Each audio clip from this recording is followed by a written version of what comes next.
안녕하세요. 요약집 6페이지 펴시죠.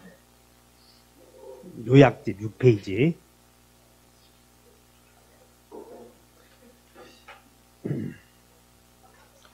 공인중개사 시험에서 민법은 의사표시로 시작해서 저 뒤에 저당권 설정 계약, 그 다음에 임대차, 그 다음에 명의신탁, 뭔 얘기냐면 민법은 따라선다. 유효사유와 무효사유, 그것만 공부하는 거예요. 민법은. 대리 배우면 대리에서 유효 무효 배우는 거지 상대방의 최고 이게 중요한 게 아니야. 추인 이런 게 중요한 게 아니라고. 대리에서는 대리 행위가 유효가 되려거든 대리권이 있어야 된다. 그거 배우는 거지 무슨 표현 대리다 무권 대리다 그건 부차적인 문제다 이렇게 생각하셔야 돼. 그래서 여러분들 6페이지 보면 우리는 그것도 다른 거 배우는 게 아니라 민법 총칙에서는 그냥 매매만 배워. 매매. 그러면 매매가 매도인이 이제 매매가 이루어지기 위해서는 매도인 이렇게 얘기하잖아. 재산권 이전 약정. 재산권 이전 약정. 그 다음에 매수인은 뭐라고 약속하냐면 이런 내가 반대급부로 대금 주겠다 이렇게 약정해요. 그러면 이게 계약서에다 썼을 거 아니야. 이렇게. 이 계약서 내용을 뭐라고 그러냐면 여러분들 계약서 의사표시 하는 값을 당사자라고 하고 요 계약서에 쓴 것을 뭐라고 하더라? 계약서에 쓴 것을 목적. 여러분들 맨 6페이지 다시 외워봐요. 성립, 법률, 사실 좌측에 한번 읽어본다. 당사자, 목적, 의사표시, 대리권 존재. 오늘 여기 배울 차례야. 대리권 존재. 그러니까 여기 봐. 민법은 당사자, 목적, 의사표시가 있으면 일단 이 계약이 이루어지면 계약의 효력이 유효 무효로 정해진다니까. 일단 계약이 이루어지면. 근데 그 유효도 처음부터 확정된 유효와 일단 유효로 했다가 다음에 유효 무효를 다음에 어떤 사정에서 정해지는 다같이 불확정, 불확정. 그러니까 크게 유효 무효 나눠지고 유효도 다시 확정 불확정, 무효도 확정 불확정 이렇게 나눠진다는 거예요. 그럼 여기서 계약서에 계약서 내용을 목적이라고 하는데 당사자가 계약서 내용을 정할 때에 계약서에 쓸 때 적어도 무슨 능력이 있어야 한다고. 어디 또 인터넷에서 배웠나 보네. 의사 능력부터 하는 것이. 물론 그게 맞아. 시험 공부를 하는 것은. 왜냐하면 당사자의 권리 능력이 있냐 없냐를 물어보지 않거든. 시험에서는. 그냥 의사 능력이 있어야 된다 이런 것만 물어봐. 그러니까 이런 것이야. 당사자가 계약서 쓸 때에 의사를 정해서 표시할 텐데 의사를 정할 때 권리 능력이 있어야 된다 그런 뜻이야. 살아 있어야 된다 그런 얘기지. 두 번째는 의사 능력이 있어야 되는데 그냥 의사 능력이 뭐냐면 분별력을 말해. 분별력. 그러니까 여러분들 지금 다 분별력 갖고 계시지? 근데 그 분별력이 좀 진득해야 되는데 하루에도 여러 번씩 변하잖아. 나가야 되는지 말아야 되는지 이거 해야. 이게 수험가에서 회자되는 말은 자주 빈번하게 언급되는 말을 회자된다고 해. 그런 말은 진리야. 진리. 그러니까 거기에다 맞게 따라서 봐줘야 되는 거야. 이 수업 강의 내용을 따라오지 못하고 혼자서 공부한다는 얘기는 이 사람 너와 나 사이에 공감 능력이 떨어진다는 거거든. 그거 혼자 공부하면 힘들어. 어느 정도 한 학원에서 2년 하다가 혼자 공부하면 되지만. 그러니까 여기서 생각하라고. 우리는 별천지 온 게 아니고 계약서 내용을 쓸 때에 다 같이 권리 능력. 그러니까 여기서 당사자의 밑에부터 따져. 권리 능력 밑에부터 따져서 권리 능력이 있으면 유효. 권리 능력이 없으면 이렇게 간다는 거지. 그 다음에 두 번째는 이제 권리 능력이 있냐 없냐 따져봤더니 두 번째는 계약서 쓴 내용이 계약서 내용이야. 내용을 정할 때 무슨 능력이 있어야 돼? 의사 능력은 몇 살 이상이면. 여러분들이 그거 물어보지 않지만 한 번만 호고해 기억해버리라고. 만 14세 이상 정도가 되면 분별력이 있다 이렇게 말해. 만 14세. 여러분들은 다 현재 분별력 있는 것이야 없는 것이야? 있는 거지.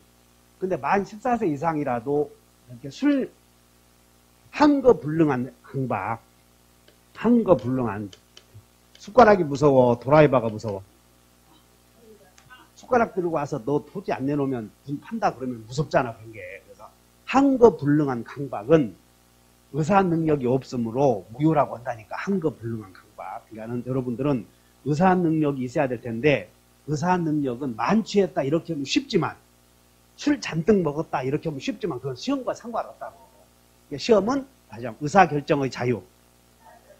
자유가 박탈될 정도의 강박은 무효다 이런 게 기억해야 되는 거예요. 의사결정의 자유가 여기는 제한이요 박탈이야. 박탈. 그러나 의사결정의 자유가 제한되었다면 이건 강박이라니까. 의사표시로 한다니까 이런 게. 그러니까 여러분들 지금 당사자에서 생기는 문제인지 목적에서 생기는 문제인지 다 구별 안 하면 막 이렇게 머리가 헷갈리는 거예요. 그래서 당사자의 의사능력이 있어야 돼. 그러므로 여기서 당사자의 의사능력이 있어야 되니까 나중에 무효행위를 추인해서 새로운 행위가 추인은 유효로 한다는 거거든. 유효로. 그럼 무효를 추인해서 유효로 한다는 얘기는 요 상태가 돼야 된다 그 말이야. 그냥 쉬운 거예요. 추인해서 새로운 행위로서 원래부터 소급해서 유효는 안 되지만 처음부터 똑같은 행위는 안 되지만 같은 행위로서 유효로 한다는 얘기. 여기서부터 유효로 한다는 얘기는 당연히 유효가 될 수 있어야 된다 그런 얘기야. 그러니까 무효행위를 추인하려거든 유효 사유가 바로 생겨야 돼. 엄청 쉬운 거라고. 그래서 여기서 의사 능력이 없는 상태에서 행위는 무효지만 이걸 유효로 하고 싶으면 술 더 먹고 깨고 그것을 무효 사유가 소멸한 후에 해야 한다 그 말이에요. 그 다음에 세 번째는 무슨 능력이 있어야 돼요? 행위 능력. 여러분들 오른쪽 행위 능력이 있는데 행위 능력이란 그런 것이야. 지금 우리 법률행위 배우거든. 완전 유효한 행위를 할 수 있는 능력. 다 같이 완전 유효한 행위할 수 있는 능력. 그러니까 행위 능력 그냥 한번 듣고 말아버려야 되는 거예요. 근데 지금 윤수 안 왔구만. 대승이는 왔는데 윤수 안 왔어. 그러니까 여러분들이 그냥 의사 능력이 여기 행위 능력이 있으면 유효이고 행위 능력이란 완전 유효한 법률행위를 할 수 있는 능력을 말하는데 이 계약서를 썼을 때 당사자가 계약서 쓴 내용에 그게 유효가 되려거든 계약서 쓸 때 행위 능력이 있어야 된다 그 말이야. 계약서 쓸 때 무슨 능력이 있어야 돼? 거기 근데 행위 능력이 없는 사람은 우리는 다 같이 미피피 그리고 이렇게 부르고 이 사람들은 제한 능력자라고 배웠지. 그럼 여기서 이 당사자의 행위 능력이 있으면 유효가 되는데 행위 능력이 제한되면 어디야? 이렇게 가잖아. 제한 능력이 있으면 이렇게 다시 제한 능력자 불확정 유효 이렇게 가는 걸 머릿속에 잘 기억하셔. 그 다음에 이제 여기 살펴봤어. 이게 맨 처음에 이제 중요한 게 목적 살펴봐야 의사표시 공부해야 밑에서 무너지면 소용이 없다니까. 오늘 대리 배울 텐데 대리 아무리 잘 배우분들 대리인이 계약서 쓴 것이 반사회적 행위면 대리 볼 필요도 없다는 거예요. 지금. 그러니까 내 얘기를 잘 좀 이해해봐. 여러분들이 구청에 이제 나중에 일요일날 같은데 코로나가 없어지면 각 구청에서 운영하는 무료 독서실에 간다고. 도서관에. 그러면 커피 먹으면서 이제 거기 가면 그 도서관에 오신 분들의 3분의 2가 중개사 책을 갖고 있어. 그럼 중개사 책을 갖고 있으면 보니까 해커스도 있는 사람이 있고 에듀윌 있는 사람이 있고 방문각 있는 사람이 있고 주로 3파로 나눠져. 그러면 이제 얘기하다 보면 이제 서로 자웅을 겨룬다고. 그럼 방문각 학파가 이제 이 얘기를 하다 보면 다른 사람들은 근거 없이 떠들지만 논리를 확실하게 세워서 이 얘기하니까 벌써 자기들하고 기초가 다르거든. 그러니까 그 사람들이 여러분들이 구청 도서관에서 공부할 때 여러분들이 뭔 얘기하면 벌써 그 사람들이 아, 저 사람은 새로운 박무가 학파구라는 걸 다 인정해 준다고 이렇게. 그래서 공부 못한 사람들이 행위 능력이 뭐냐를 자꾸 따지는데 그냥 우리는 법률행위 배움으로 완전 유효한 법률행위 할 수 있는 능력 이렇게 하면 되고 그럼 행위 능력이 없는 사람을 다 같이 제한 능력자 그리고 제한 능력자의 종류에는 다 같이 미성년자 피한정 후견인 피성년 후견인 그럼 여러분들에게 피한정 후견인이 누구인지 피성년 후견인이 누구인지 안 나오잖아. 그냥 우리는 미피피 이렇게 해놓고 제한 능력자 그래서 제한 능력 공부 잘한 사람은 제한 능력자는 여기라는 걸 공부해. 근데 떨어지는 사람은 제한 능력자에 미성년자가 있고 미성년자 알잖아. 만 19세에 달하지 않는 자.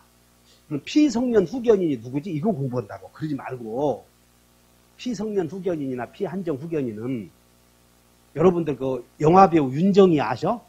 프랑스에 계신 분? 그 프랑스에 계신 분 윤정이 여사가 치매가 왔다 갔다 하잖아. 그래서 그 사람의 법정 대리인을 선임했는데 정신이 오락가락 하면 그 사람을 따가지 피성년 후견인 그리고 피성년 후견인의 대리인을 다같이 성년 후견인 그래서 윤정희 여사의 성년 후견인을 백건우가 아니라 큰딸로 선임했어 이렇게. 그 사람이 윤정희 여사의 법정 대리인이 된 거야 이렇게. 그럼 정신이 오락가락 한 사람은 피한정 후견인 피성년 후견인. 그러니까 어머니 좀 할머니가 치매기 있으신 분 손 들어봐. 당 일찍 가버렸나? 그래서 그냥 행위 능력에 의해서 당사자 여러분들에게 여기서 권능행위 있어야 되고 머릿속에 딱 외워놓고 그리고 행위 능력이 없는 사람은 이쪽이다 이렇게 해버리면 되지.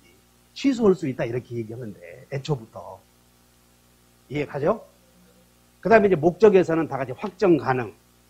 목적에서는 어떤 요건 갖지 않으면 확정 가능해야 되고 이행이 가능해야 되고 적법해야 되고 사회적으로 타당성이 있어야 되고 이렇게 유효가 돼. 그 다음에 의사표시에서는 의사와 표시가 일치하고 하자가 없어야 유효다 이렇게 배우는 거지. 오늘은 대리를 배운다 이거야 대리.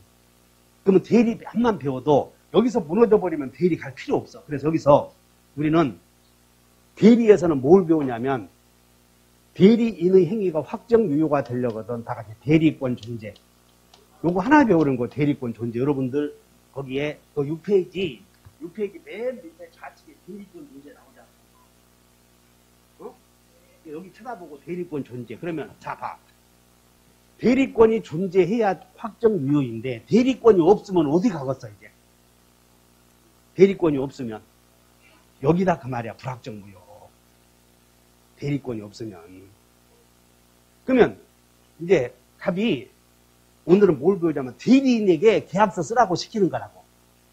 갑이 대리인 A에게 네가 가서 내 대신 상대방을 선택해서 네가 내 대신 계약서를 써라 이렇게 얘기해. 그럼 대리인이 계약서를 쓰라고 시킨 위임원 사람을 본인이라고 하고 본인 그 다음에 부탁받은 사람을 대리인이라고 하고 그 다음에 매매계약을 쓰는 을을 상대방이라고 부르는 거라고. 그럼 자 여기서 그럼 대리인이 이제 하나만 배우면 돼. 대리인이 계약서 쓴다고.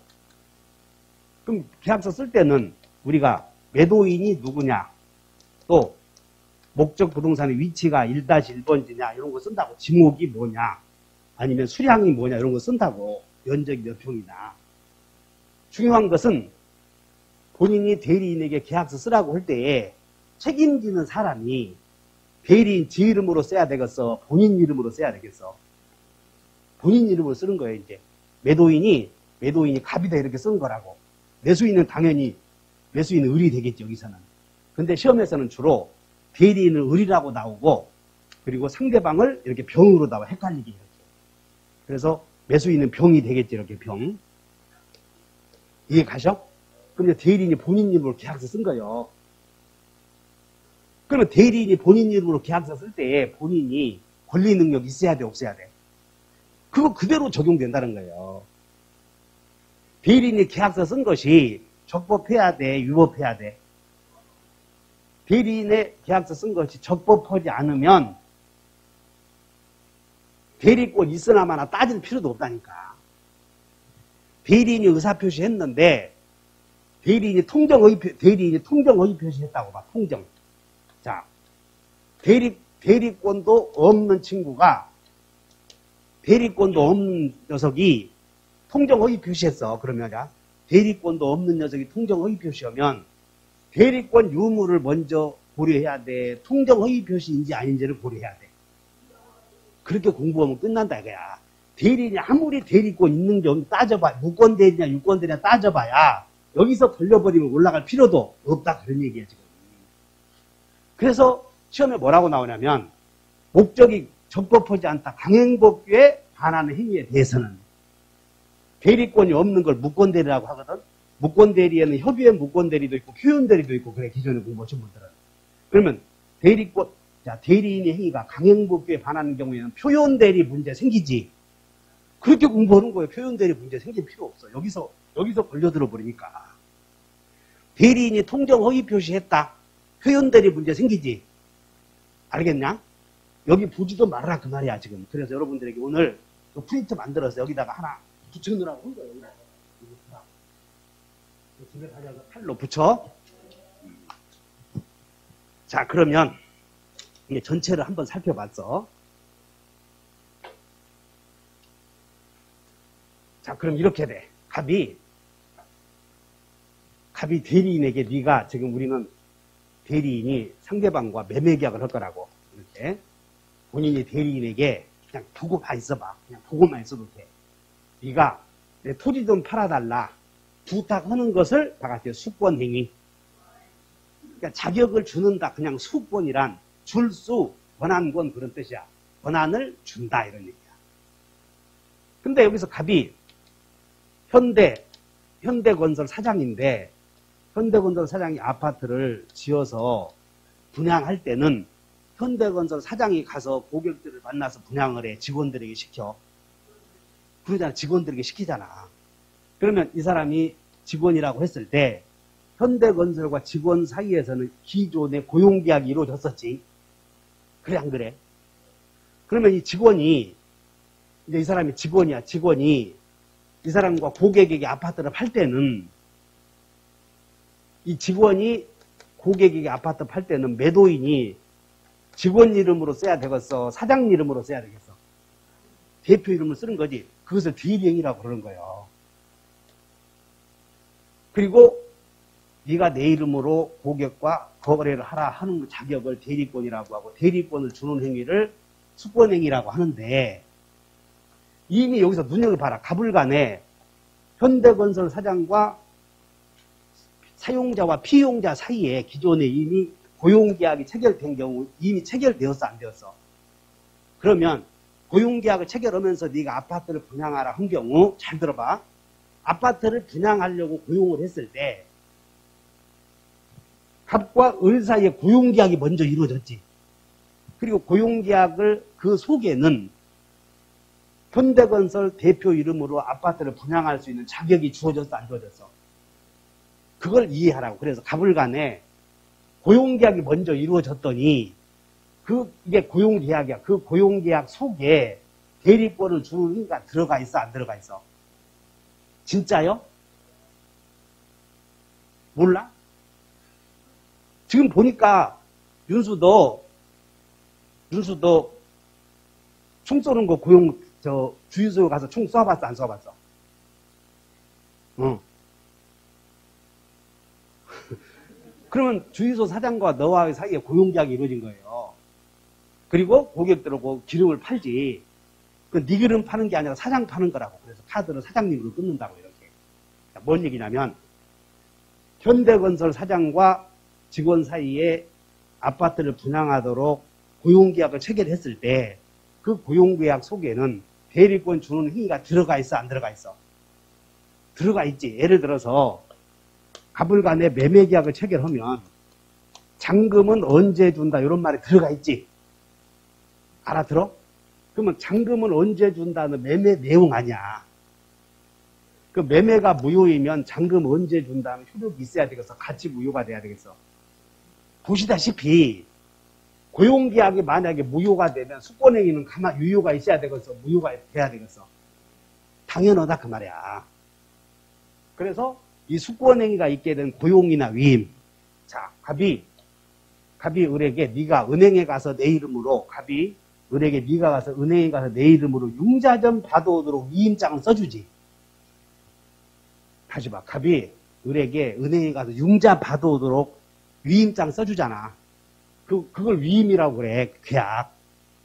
알아들어? 그러면 그 위임계약 속에는 은행에 가서 갑의 이름으로 융자 받을 수 있는 자격이 들어갔음, 안 들어갔음? 이해 갔나?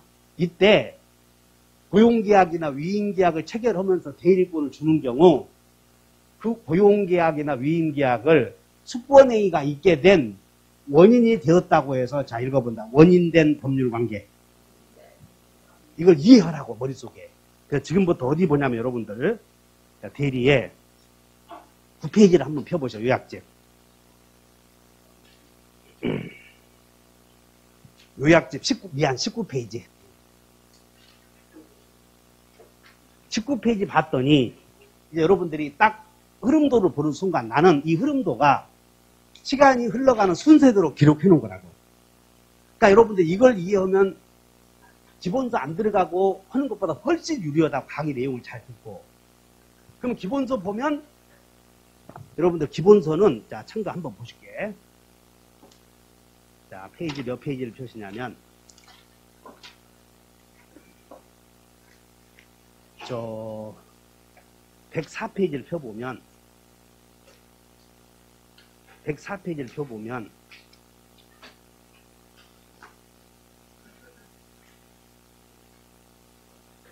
거기에 그 104페이지에 저 104페이지 위에서 양가로 2번에 임의대리권의 발생 원인의 수권행위 나오나?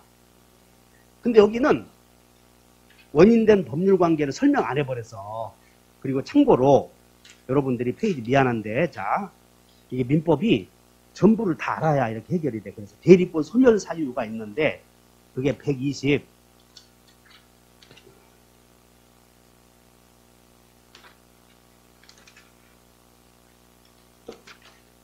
자, 앞에 있어. 대리권에서 대리인의 능력 그 다음에 대리행위 여러분들 책에 109페이지를 한번 펴보셔.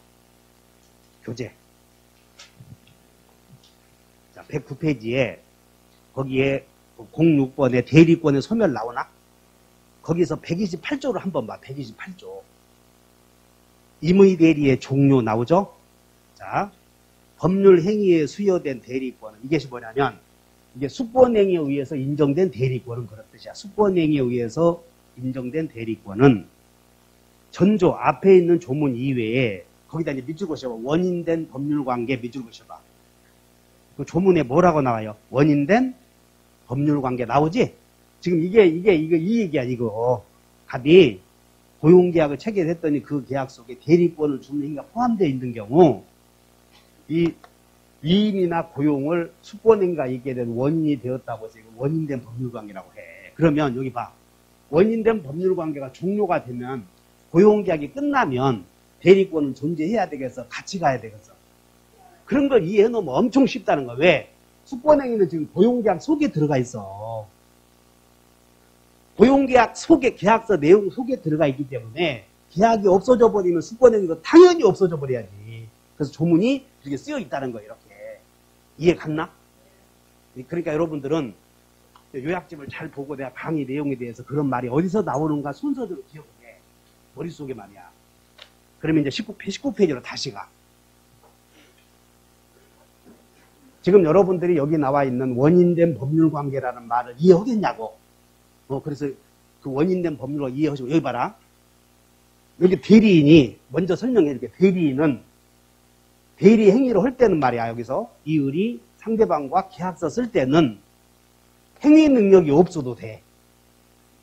대리인이 본인의 대리인으로 계약서 쓸 때는 대리인은 행위 능력이 있어야 된다. 없어도 된다. 그러니까 제한 능력자가 본인의 대리인으로 한 대리 행위는 완전 유효다 그 말이야. 완전 유효. 그러므로 대리인은 본인의 이름으로 계약서를 쓰면 거래가 이루어지면 유효, 무효, 효력은 본인이 다 가. 그러니까 만약에 대리인이 사기당해서 상대방으로부터 사기에 걸려서 거래했다면 효력이 이렇게 간다니까. 그러니까 취소는 대리인이 해야 돼, 본인이 해야 돼. 그렇게 생각하면 되는 거예요. 대리인은 본인 이름으로 계약서 써버리면 끝나. 자, 다시 또 눈빛이. 자, 따라서 대리인이 본인 이름으로 한 매매가 유효냐 무효냐. 그거 배워. 시방 유효냐 무효냐. 대리인이 대리 행위를 할 때는 본인 이름으로 하라고 하지 않았어? 본인 이름으로 상대방과 매매 계약을 했을 때 그 매매의 효력이 본인과의 관계에서 유효냐 무효냐 이렇게 배운다니까. 그러면 자, 대리인이 여기서 당사자의 대리인은 원래 본인은 행위 능력이 있어야 돼. 근데 본인이 행위 능력이 없는 제한 능력자이면 본인 스스로 했을 때에는 취소할 수 있었지. 근데 대리인이 본인의 이름으로 계약서 쓸 때는 행위 능력이 있어야 돼. 없어도 돼. 자, 됐지? 그러면 자, 대리인이 본인의 대리인으로서 상대방과 매매했을 때 이 사람이 제한 능력자인 경우 대리인은 자신이 본인의 이름으로 한 행위에 대해서 취소해 못해. 못하지. 본인이 하지. 오케이? 그러면 자, 본인이 대리인에게 위임계약을 통해서 대리권 주었을 때 대리인은 이 위임계약을 제한 능력을 이유로 취소할 수.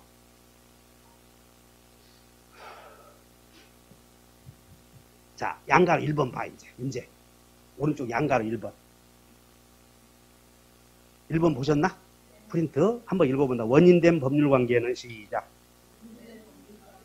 대리인의 제한 능력을 이유로 취소할 수. 됐지? 그러니까 여러분들이 시험에서 여기 오고 여기 오고는 다르다 그 말이야 지금. 여기 오고 계약을 체결할 때는 위임 계약을 체결할 때는 이 위임은 자기 행위예요. 자기 행위. 위임은 대리인이 은행 가서 융자 받는 게 아니고 갑과 계약서 쓴다니까. 위임 계약을 체결할 때. 알아들어?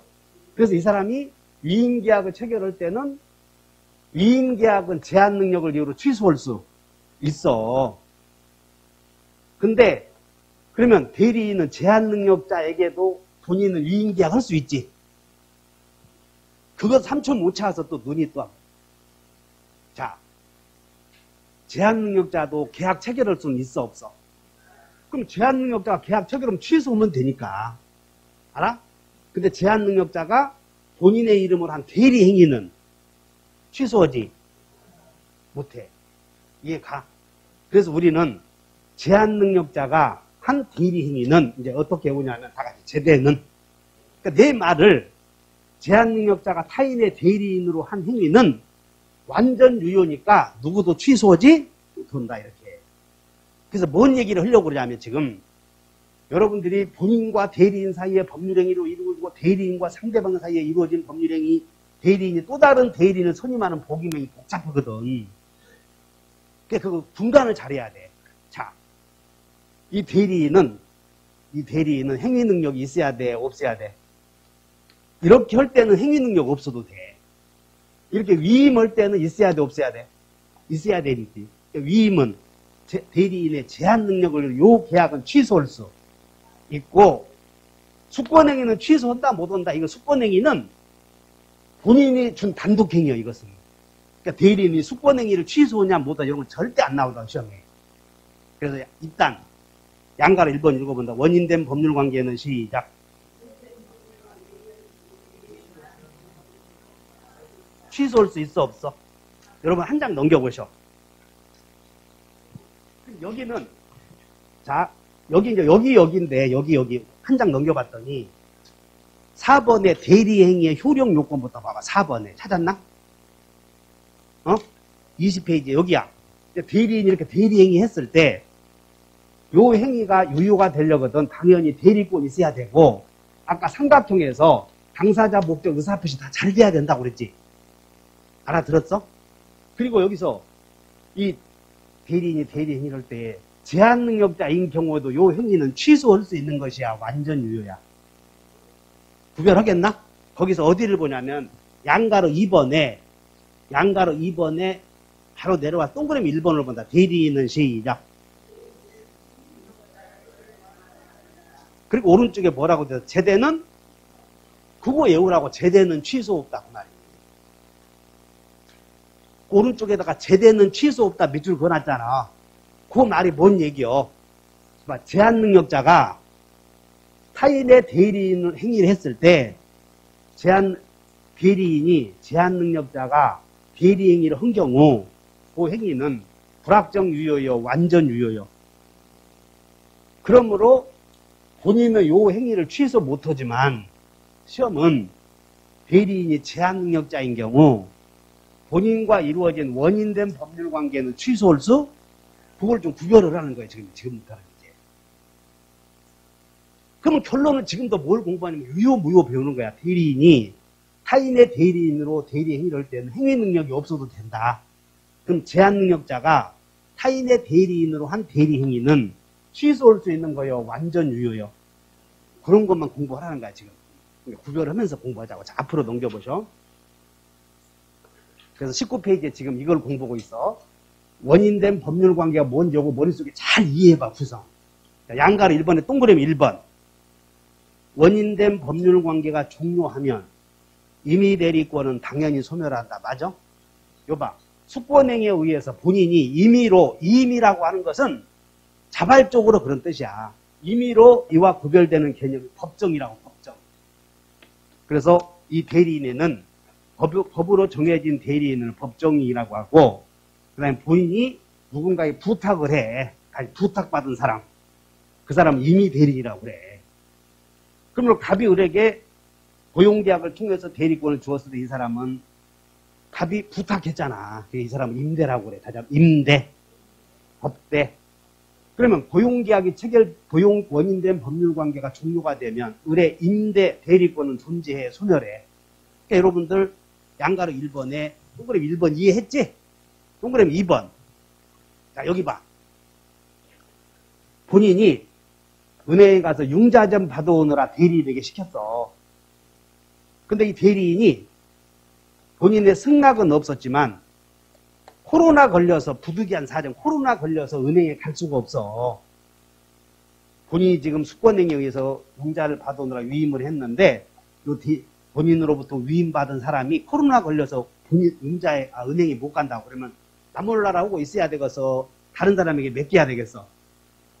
이때 대리인이 다른 사람에게 맡긴 경우 그 대리인으로부터 부탁받은 사람을 다 같이 복대리인라고 그래. 그러면 여기서 본인과 대리인 사이에 위임계약이 존재했다면 대리인이 복대리인을 선임했을 때에도 복대리인은 본인과 제3자와의 관계에서는 똑같은 사람이야. 즉 복대리인도 은행 가서 본인의 이름으로 대리 행위를 하거든. 그러므로 잘 봐. 이 사람을 상대방이라고 하는데 제3자나 본인이 봤을 때 을이나 병은 같은 사람이요. 대리인이나 복대리는 별개요. 똑같은 사람이요. 진짜지? 그래서 이 사람과 이 사람이 봤을 때 이 사람은 같은 사람이잖아 지금. 이해 갔나? 어디 봐. 여러분들 내가 왔다 갔다 하지만 이해해봐. 내가 여러분 이해를 시키도록 지금 하는 거야. 복대리가 어디 있느냐면 자, 페이지 117페이지를 한번 봐. 116페이지 116페이지에 123조를 보는데 자, 복대리는 123조 1항 복대리는 시작. 그 권한 내에서 아까 본인이 여동생에게 은행에 가서 융자점 받아오느라고 맡겼는데 여동생이 코로나에 걸려서 부득이한 사정 때문에 은행에 가서 직접 융자를 못 받아서 그것을 남동생에 시킨 거예요. 그럼 이 남동생은 은행에 가서 누구 이름으로 융자를 받아야 돼? 그러니까는 거기에 1번에 복대리인은 그 권한 내에서 누구를 대리한다고 그랬어. 그러니까 그거 쓸 것도 없어 지금. 그리고 우리 민법은 대리인의 이름으로 대리인이 이 사람에게 맡겼을 때 은행에 융자 받으면 차용인이 을은 갑의 이름으로 써야지 을의 이름으로 쓰면 안 돼. 이거 하나만 한 얘기야 지금. 내가 하고자 하는 거 2항이야. 자, 2항 읽어본다. 복대리인은 시작.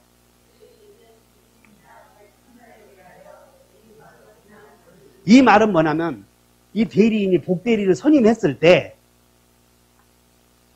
본인이 이 사람을 봤을 때 은행이 이 사람을 봤을 때 이 복대리인은 대리인과 같은 것이야 다른 것이야 그 얘기야 지금.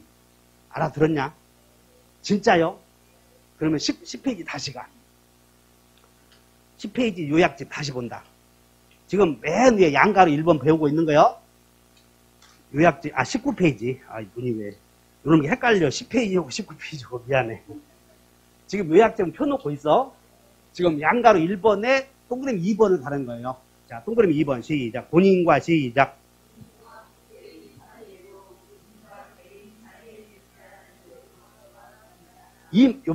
여기 봐라. 본인이 대리인에게 대리권 주었을 때는 원인된 법률 관계를 이것을 기초적 내부 관계라고 흔히 표현을 해. 그러면 본인이 대리인에게 위임 계약을 통해서 대리권 준 경우 대리인이 복대리를 선임했을 때 본인이 봤을 때는 대리인과 같다고 그랬지. 이 사람이 피용자라면 현대건설 직원이라면 현대건설 직원이 선임한 복대리인은 현대건설 사장님과의 관계에서는 별개의 인물이요 같은 사람이요. 이해 갔나? 어디 있자? 한번 또 2번 읽어본다. 시작. 본인과 시작.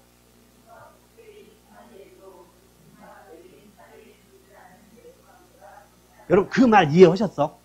그 말이 뭔 얘기냐면 본인이 대리인에게 위임을 통해서 대리권 주었을 때 본인과의 관계에서 이 사람이 수임인이고 또 을이 복대리를 선임했을 때 이 복대리는 본인과의 관계에서는 대리인과 같은 사람이므로 이 사람도 수임인이다 그런 얘기야. 자, 여러분들 대리인이 수임인이면 복대리인도 수임인이다.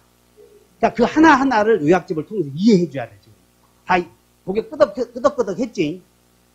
그래 했어. 그 다음에 이 수권행위는 본인이 여기 대리권을 주는 행위는 꼭 문서를 써야만 되겠어. 말로 해도 되겠어. 그래서 양가로 2번 봤더니 수권행위는 요요 불이요. 불요식 행위이며 문서 안 써도 된다 그 말이야. 그 다음에 비출현 행위는 봐라. 대리권을 주는 행위는 갑의 재산을 감소시키고 상대방의 재산을 증가시키지 않지. 그래서 거기다가 출현행위, 듣고 말아버려. 출현행위는 나의 재산을 감소시키고 너의 재산을 증가시키는 행위를 출현행위라고 해. 밑줄 보셔봐. 출현행위. 비출현행위다. 봐라. 비는 동그라미 쳐놓고 출현행위만. 이렇게 메모해. 출현행위에다가. 처음 오신 분만. 이번 달에 처음 오신 분들. 내가 따숩게 잘 해준다고 그랬거든. 그러니까 처음 오신 분들만 해. 출현행위는 나의 재산을 감소시키고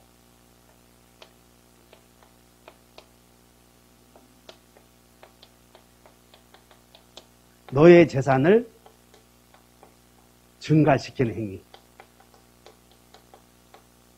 우리는 여기서 나오는 것 중에 우리는 매매 있지, 매매 증여, 임대차 이런 걸 출현행위라고 해.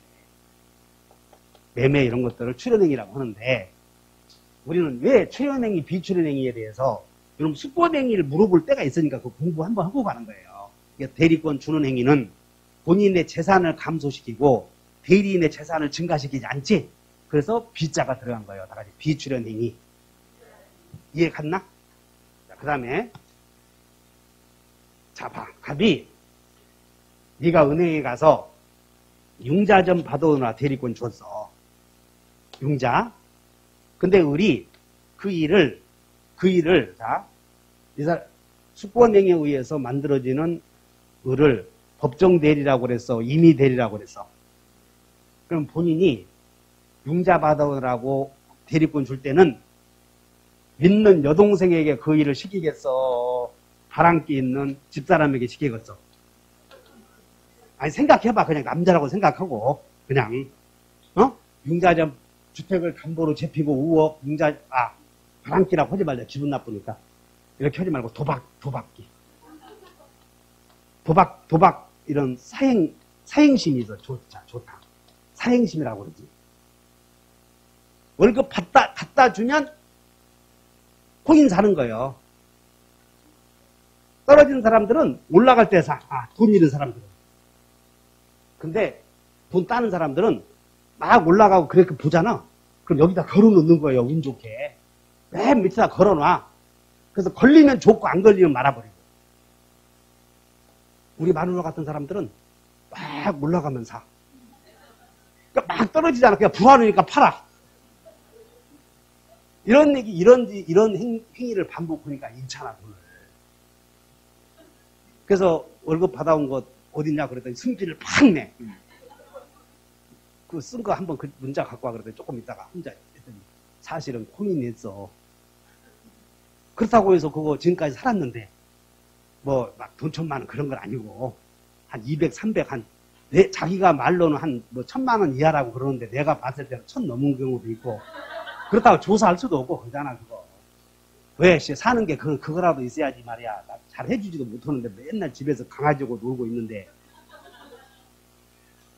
그냥 교회라도 가는 거 막으면 안 된다고. 교회라도 가서 헛소리 좀 하고 있지. 아멘 해야 이게 스트레스가 해소돼 있고 잘못하면 치매 와서 나랑 차 타고 나 둔봉으로 쑥 들어가 버리면 어떡하냐고. 방죽으로. 그래서 내가 배려를 많이 해준다고 이렇게. 잘 봐. 그러면 융자를 받아오기 위해서 사행심 있는 집사람에게 맡겨, 여동생에게 맡겨. 그 여동생에게 맡기지. 그럼 여동생은 그 일을 또 사행기가 있는 남동생의 임의로 막 맡기면 돼, 안 돼? 그래서 임의 대리인은 복대리인을 선임할 수 있는 권한이 없다, 이렇게 말해요. 그래서, 자, 양가로 3번을 봐. 양가로 3번. 임의 대리인은 복인권이 없다, 이렇게 말한다고. 자, 봐, 여기 봐. 대리인이 복대리인을 선임할 수 있는 자격을 복임권이라고 그래. 대리인이 또 다른 대리인을 선임할 수 있는 자격을 뭐라고? 복임권. 근데 임의 대리인은 지가 그 일을 아무나에게 맡기면 돼, 안 돼? 그러니까 복임권 없다, 이렇게 얘기해. 그럼 언제 있냐면, 임의 대리인이 복대리인을 선임할 때는 본인이 승낙을 한다거나 또는 부득이한 사정. 그럼 여기서 여러분들 잘 봐. 이 을이 법정 대리라고 한다면 이 본인이 7살 먹은 미성년자야. 유아. 그러면 이 대리인이 여러분들이 7살 먹은 자녀의 여러분들이 친권자이고 그 사람들이 법정 대리인이야. 그럼 법정 대리인이 자식이 땅을 갖고 있는데 융자를 받아야 되는 상황이 생기면 법정 대리인이 본인의 승낙을 얻는다면 꼬마의 허락을 얻는 셈 아니냐. 그러므로 임의 대리인은 본인의 승낙이 있거나 부득이한 사정이 있으면 되고 법정 대리인은 당연히 부득이한 사정이 있으면 되겠지. 근데 법정 대리인은 본인의 허락 받으면 이상해, 안 이상해? 그러니까 법정 대리인은 언제든지 복인권이 있다, 이런 말을 써. 이해 갔나? 그래서 양가로 4번을 봐. 양가로 4번은 법정 대리인은 복인권이 있어, 없어? 양가로 3번으로 비교해봐. 이거 엄청 잘 써놓은 거예요, 책이. 양가로 3번을 봐. 임의 대리인은 복인권이 이렇게 써놨다니까 비교 탁탁 해서. 근데 여기 봐. 그럼 이제 2번으로 해가. 동그라미 1번. 임의 대리인은 본인의 승낙 나오지. 여러분들은 민법에 의사표시 물어보면 명시적이어야 돼. 다 묵시적으로도 할 수 있어. 그러니까 여러분들 우리 시험에서 들어가는 의사표시는 전부 묵시적으로 넣을 수 있는 거예요. 그러니까 승낙은 명시적이어야 돼. 묵시적으로 넣을 수 있어. 그럼 묵시적이라고 하는 건 침묵이요, 행동이야. 라고 약속해야지. 묵시적이다 이 말은 행동이지 침묵이 아닌 거예요. 그래서 동그라미 3번에 1번에 임의 대리인은 본인의 승낙 또는 무엇이 있을 때 있어야 돼. 그러면 자, 법정 대리인은 생각을 해. 법정 대리인은 본인의 승낙 얻을 수가 없잖아. 그럼 부득이한 사정이 있으면 당연히 하지. 그래서 법정 대리인은 언제든지 복인권이 있다, 이렇게 말하는 거예요. 이해 갔냐고? 다시 해. 임의 대리인은 아무나 사행심이 심한 집사람이 임의 대리인 되는 거예요. 한 집에서 믿고 자란 여동생이 되는 거예요. 오빠 있나? 영란 씨? 오빠가 당신 기호해? 아닌 것 같은데. 그러니까는 이렇게 하시면 돼. 임의 대리인 믿는 자요, 믿지 못한 자요. 믿는 자. 따라서 임의 대리인은 자기가 직접 은행 가서 융자 받아야지 그 일을 사행심이 심한 남동생이 시키면 안 돼. 근데 본인의 승낙을 받을 여유가 없어. 본인의 승낙 받아야 되는데 본인의 승낙을 받을 여유가 없다고 지금. 코로나 걸렸으니까. 그러므로 부득이한 사정이 생기면 그때는 임의 대리인 선임할 수 있어. 그래서 사행심이 심한 남동생에 줄 수도 있어. 그럼 이렇게 봐라. 대리인이 은행 가서 융자 받으면 그 돈을 본인의 통장으로 가겠지. 그러면 이 사행심이 심한 남동생이 은행에 가서 형님 이름으로 융자를 받아오면 사행심이 심한 놈은 형님 가져다 줘. 지가 또 빠진 거를 가. 그러니까는 이렇게 돼. 여동생이 부득이한 사정 때문에 남동생에 그 일을 시켜서 남동생이 본인에게 피해를 주면 대리인은 복대리인의 행위에 대해 다 책임져야 돼. 자, 따라서 임의 대리인은 복대리인의 행동에 대해서 눈 감고 있어야 돼. 책임져야 돼. 그러니까 이게 문제가 있잖아 지금 이거. 우리는 재산행위를 배우거든. 이런 생각을 하면서 공부하자고. 자, 다시 해. 임의 대리인은 믿는 자, 못 믿는 자. 그러면 법정 대리인은 믿고 안 믿고 할 것 없잖아, 이런 게. 그냥 법으로 정해졌으니까. 그래서 대리인이 복대리인을 선임할 때는 승낙이나 또는 부득이한 사정이 있어야 될 텐데, 법정 대리인은, 이 사람이 법정 대리인이라면 본인의 승낙을 받을 이유가 없기 때문에 법정 대리인은 언제든지 복인권이 있다, 이렇게 말해. 임의 대리인 복인권이 없다. 승낙은 명시적이어야 돼, 묵시적이어도 돼. 그런데 동그라미 2번 봤더니 본인의 복대리인 선임 금지 의사가 없으면, 자, 여기 봐.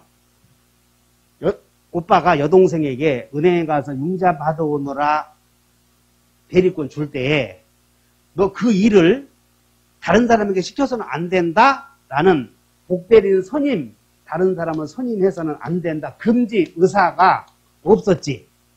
그럼 묵시적 승낙이 있는 것을 해석을 해. 자, 그럼 써놨어.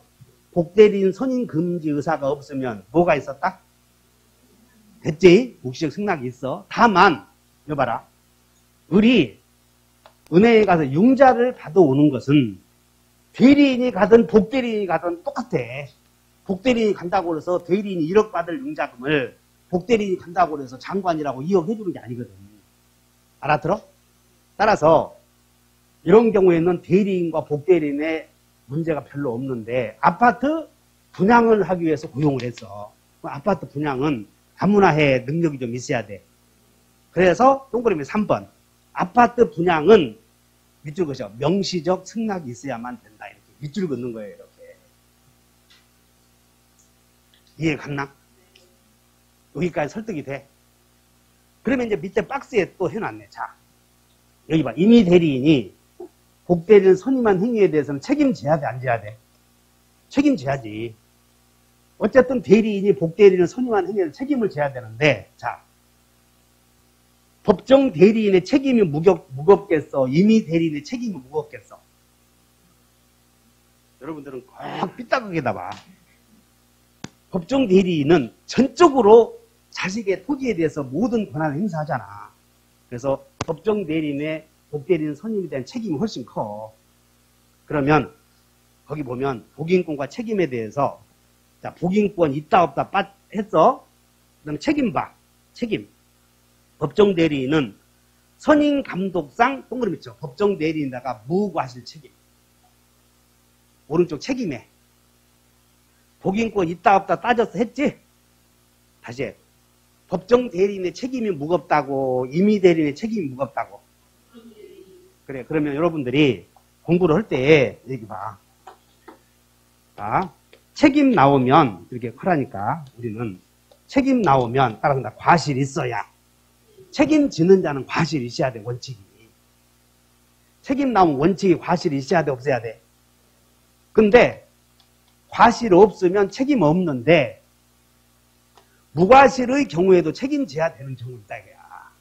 그러니까 여러분들은 우리 민법에서는 의사표시 한 사람은 전부 책임을 져야 돼. 의사표시 한 대로. 의사표시 해놓고 책임 안 지면 말이 안 되잖아. 그래서 의사표시 한 사람은 전부 의사표시 한 대로 책임을 지든가 아니면 다른 책임을 꼭 져야 된다. 그래서 복대리인을 선임한 행위에 대해서 법정 대리인의 책임이 무거워야 한다고, 임의 대리인의 책임이 무거워야 한다고. 따라서 법정 대리인의 책임은 무과실 책임이겠어, 과실 책임이겠어. 그렇게 이해하면 되는 거예요. 임의 대리인은 무슨 책임? 그거 써놨잖아. 그래서 거기 봐. 임의 대리인은 선임 감독상의 무슨 책임? 과실 책임. 법정 대리인은 무슨 책임이면 원칙이. 그러니까 오른쪽에다가 임의 대리인 위에다가 과실 동그라미 쳐놓고 법정 대리인은 밑에다가 무과실 동그라미 쳐놓고 비교하는 거지. 이렇게. 요약집 잘 되어 있어 안 되어 있어? 엄청 잘 되어 있어 이게. 근데 어떤 사람들은 모르고는 너무 요약해놨네요. 여러분들이 추석 명절 때 이거 보고 있으면 기가 막히다고. 세월이 지났을 때 해결이 되는 강의가 있고 해결이 안 되는 강의가 있으니까 내일 나 믿고 한번 따라서 와봐. 여기 13년 동안 있으면서 우리 학원이 대한민국에서 1등 학원이 돼 있다니까. 검단은 모든 사람들의 주시가 돼. 주시. 모든 사람들의 주목의 대상이 된다고. 서울에서. 그냥 검단 그러면 거기는 최고지 뭐 이렇게 얘기해버려. 그러니까 여러분들도 최고야 아니야? 야, 따라서 나 공인중개사의 서울대학. 내가 공인중개사의 서울대학이라고 자부하고 있어. 여러분 서울대학의 교수들 자질 물어 안 물어? 서울대학 가르치는 교수들이 능력 있네 없네 따져 안 따져? 왜? 서울대학 들어간 학생들이 자질이 있으니까. 그 교수 질을 따지고 안 따지고는 학원이 자신 없는 학원만 그거 따지는 거예요. 그래서 여기는 공인중개사 서울대학이야. 다시 해. 이렇게 따져. 따라서 의사표시 한 사람은 책임져야 한다. 그런데 과실이 있어야 돼. 과실 없어도 돼. 원칙은. 과실이 있어야 돼. 그런데 과실 없어도 책임지는 경우는 무거운 책임이지.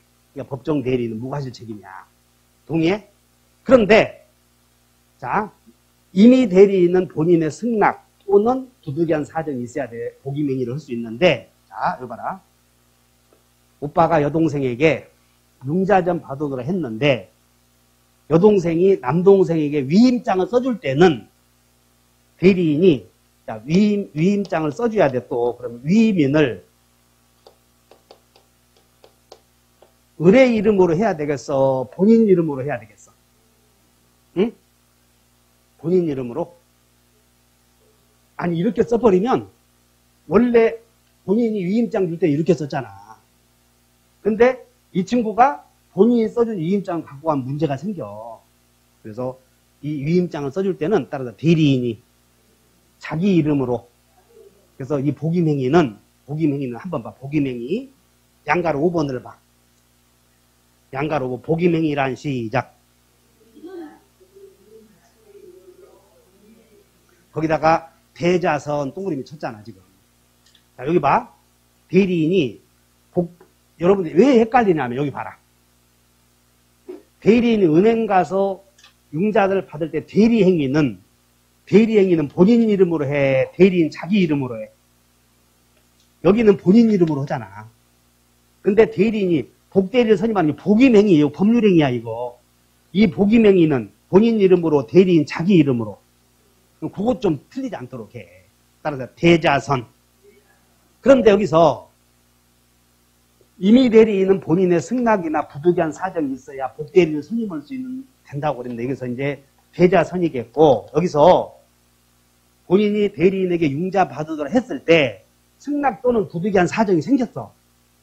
그러면 그때 본인이 지명해준 사람을 선임하는 경우도 있고 복대리를 선임할 때 지 마음대로 선임하는 경우 두 가지가 있어.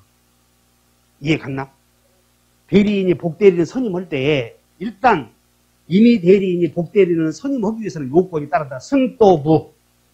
있어야 되고, 복대리를 선임할 때는 자기 이름으로 선임을 하는데, 그때 이 복대리인에는 본인이 지명원자를 선임하는 경우도 있고, 그러지 않은 경우도 있다, 그 말이야. 됐나? 그럼 여기서 복임 행위에 대해서는 책임을 져야 되는데, 본인이 지명원자를 선임한 경우의 책임과 자기가 마음대로 선임한 경우의 책임 두 가지가 있단 말이야. 그럼 어느 것이 책임이 무겁겠니? 지명원자 선임했을 때, 지 마음대로 선임했을 때. 그렇게 따져서 본인이 지명원자를 선임했을 때에는 선임 감독의 선임의 문제는 없잖아, 지금.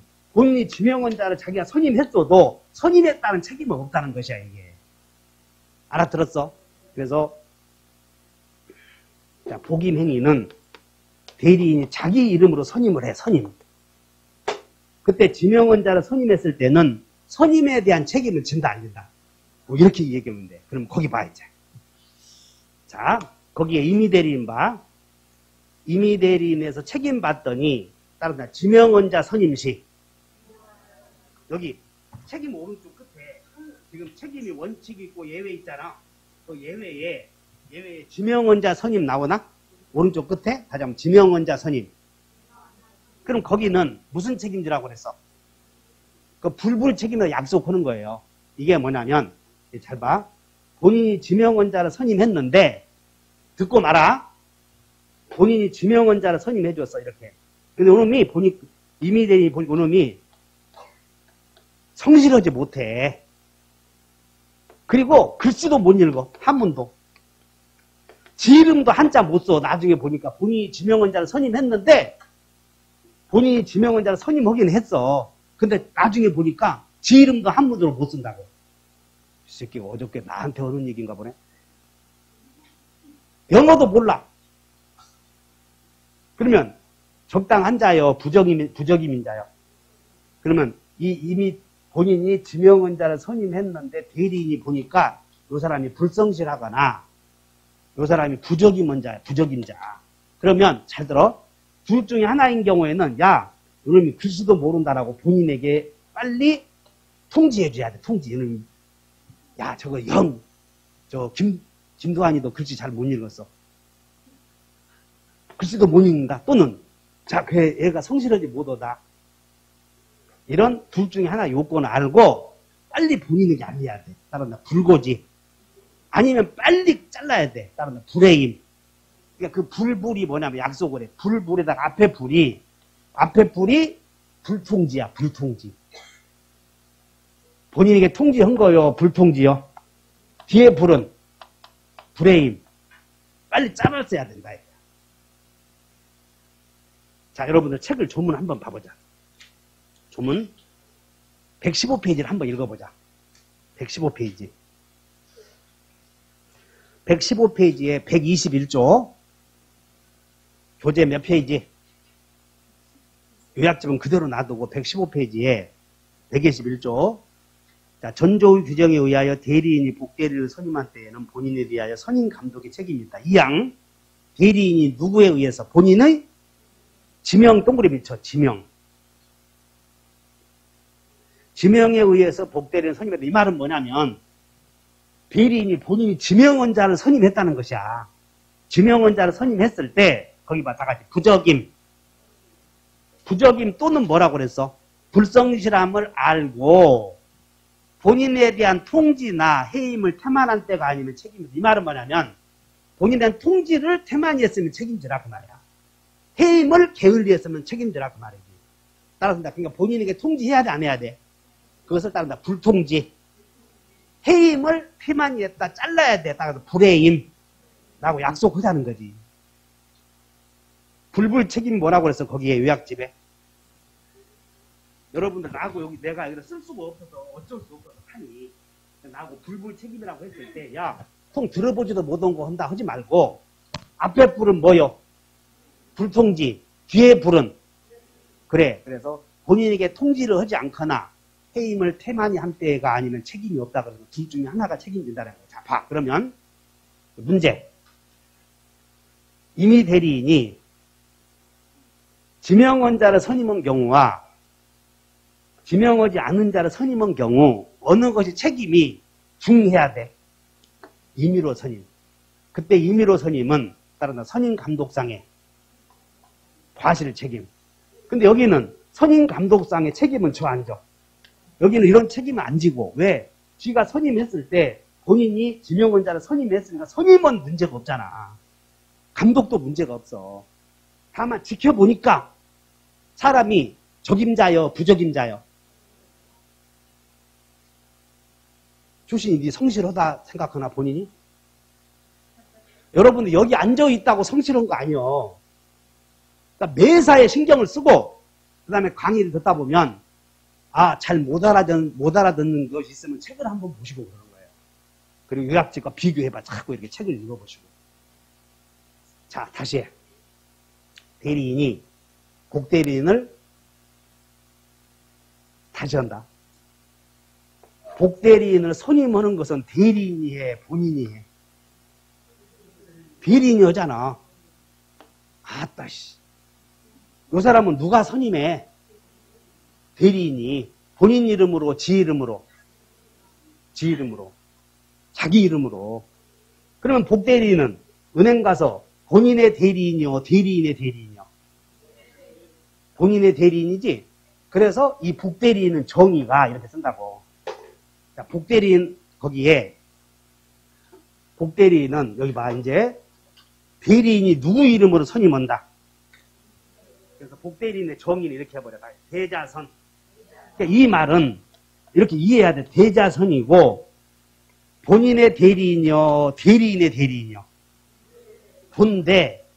그 다음에, 이 복대리인은, 법정 대리인이 선임했던, 임의 대리인이 선임했던, 언제나, 임의 대리인이고 대리인이 수임인이면 복대리인도 수임이 이렇게 외워놓으면 하나 딱 맞춰버리는 거예요. 그래서 복대리 나오면 이렇게 외워봐. 다시 대자선.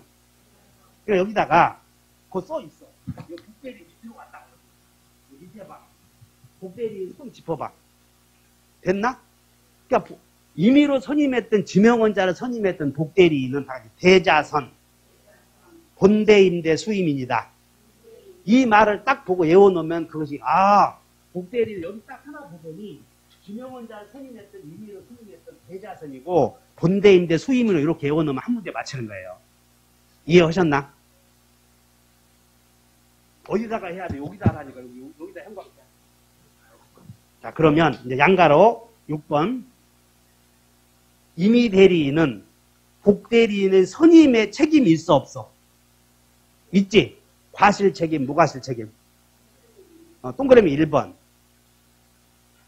그러니까 동그라미 6번에 1번을 봤을 때 임의 대리인과 연결시켜야 돼. 동그라미 1번 보면 본인이 지명원자를 선임한 경우 부적임, 과여, 부적임 또는요. 이 또는 이렇게 나와. 부적임, 과하면 큰일 나는 거예요. 부적임 또는. 즉 뭔 얘기냐면 지금 여러분들이 민법을 공부해서 조문을 보면 이렇게 미신지 또는인지 나오면 그냥 구별 안 하면 틀려버린다 그 말이에요. 밑은 두 가지 다 갖춰야 돼. 이 친구가 부적임자는 하지만 성실은 해. 그럼 본인에게 알려야 돼, 안 알려야 돼? 둘 중에 하나가 있으면 알려줘야 된다 그 말이야. 부적임 과하면 안 돼. 부적임 과여 또는요. 부적임 또는 불성실함을 알고 본인에게 통지나 해임을 태만히 한 때가 아니면 책임이 없다. 1번 오른쪽이다 이게 쓰자니까. 이렇게 무슨 책임이라고? 불부의 책임이라 해놓고 거기 앞에 답이 보여. 그 다음에 7번 법정 대리인은 복대리인의 행위에 대해서 다 책임져야 된다고 그랬지. 다만 7번도 법정 대리인도 부득이한 사정 때문에 코로나 걸려서 복대리인을 선임했을 때는 그때는 임의 대리인과 마찬가지로 선임 감독상에 과실 책임진다. 이 사람이 법정 대리인인 경우도 있고 임의 대리인인 경우도 있어. 임의 대리는 원칙이 무슨 책이에요? 선임 감독상 과실, 무과실. 법정 대리인은 무과실. 다만 법정 대리인도 부득이한 사정 때문에 복대리인을 선임했을 때는 과실이요, 무과실이요? 여기 과실. 임의 대리는 선임 감독상의 과실을 책임져야 되지만 다만 본인이 지명원자 선임했을 때는 선임 감독상의 책임이다. 불불 책임이다. 이렇게 해놓으면 북대리인이 끝이 난다고. 이해 가셔요? 자, 그 다음에 8번. 복대리인은 대리인이 자신 일부로 선임한 본인의 대리인이다. 8번에 1번. 복대리인은 언제나 무슨 대리인이야? 임의 대리인이다. 따라서 여기 봐라. 이 복대리인도 원칙적으로 또 다른 대리인을 선임할 수는 임의 대리인 없다고 그러지 않았어, 원칙이. 다시 해. 임의 대리인은 복인권이 있음, 없음? 없음. 원칙이. 그러니까 이 사람도 임의 대리이니까 이 사람도 원칙적으로 또 다른 대리인을 선임할 수는 없고, 승또 부가 있으면 또 선임할 수 있지. 그거 주의하시고. 자, 9번. 대리권이 소멸하면 복대리권도 당연히 소멸하고, 거기에 대리권의 소멸 사유에 임의대리와 법정대리의 공통된 소멸 사유 외워본다. 본사, 동그라미 있죠. 본사. 그 다음에 2번에 대사. 그 다음에 대사. 3번에는 성년 후견, 이게 성자 동그라미. 4번은 타자 동그라미. 1번에 2번부터는 하나 반복돼. 다 가다. 본사, 대사, 성파. 해놨어? 너 이거 요약집 어디 있어?